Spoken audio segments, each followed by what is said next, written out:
Jobless and fed up with the system, you've been telling us how frustrated you get trying to solve problems, delaying your unemployment checks. Tonight, Target 8 investigator Henry Erb is taking your concerns to the state officials responsible for the system, and he found some shocking numbers.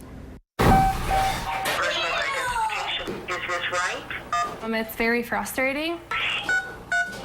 We've also heard overwhelming, impossible, frazzling. I called on Monday at 8:11, 8:22, 8:24, 106, 3:42, and 4:19. Misty Lepley kept a log of the times she tried to call the Michigan Unemployment Insurance Agency helpline and couldn't get through.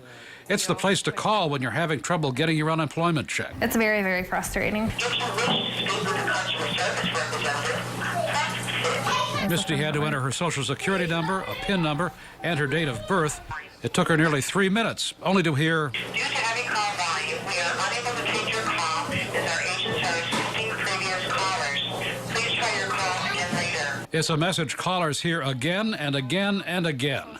Target 8 investigators wanted to know just how often that happens, so we asked the state. The numbers we got back were so shocking we double-checked to make sure they were right. During one recent week in early January, unemployed Michigan taxpayers made 1.7 million calls to the Unemployment Agency helpline. Only 13,000 of them got through. 1.7 million calls, just 13,000 answered. A success rate of less than 1%. I can get up before they open. I call. I'll never get through. At least 15 tries. It just wouldn't let me go through. It just kept kicking me out. What do you say to these frustrated people who keep calling and trying to get through? I sympathize with them. They are in a really tough place. We wanted to know if the state government is trying to do anything about it. So we asked the Deputy Director of the Department of Licensing and Regulatory Affairs, Stephanie Comey. She oversees the Unemployment Agency. Is the level of services they've been experiencing fair to them? No, I want our customers to get a higher level of service. When people can't get through on the phone, they end up here at one of the state's problem resolution centers, such as this one in Plainfield Township. People take a number and wait for hours.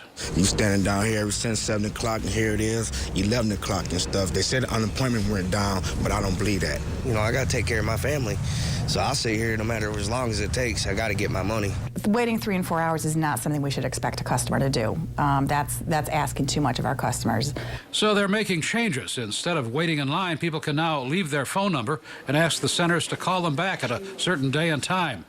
And people can open an electronic account and ask their questions online. And we respond very quickly to those. When the recession killed jobs in 2008, the state hired more unemployment workers, but in 2012 got rid of 400 of them. Was that a good idea in retrospect? We have to live within our budget. The federal government funds the Unemployment Insurance Administration, and we have to live within the budget. But we wondered, couldn't the state put up some bucks to increase staff? To do that, Comey says, the state would have to cut other services. Maybe, but now, of course, there's a budget surplus that they're trying to figure out what to do with. So there's money out there at this point. Well, I would direct you to a number of other places in state government where people believe they need more money. Which means that the state probably won't beef up the number of workers that help unemployed people work their way through the system. I'm Target 8 investigator Henry Erb.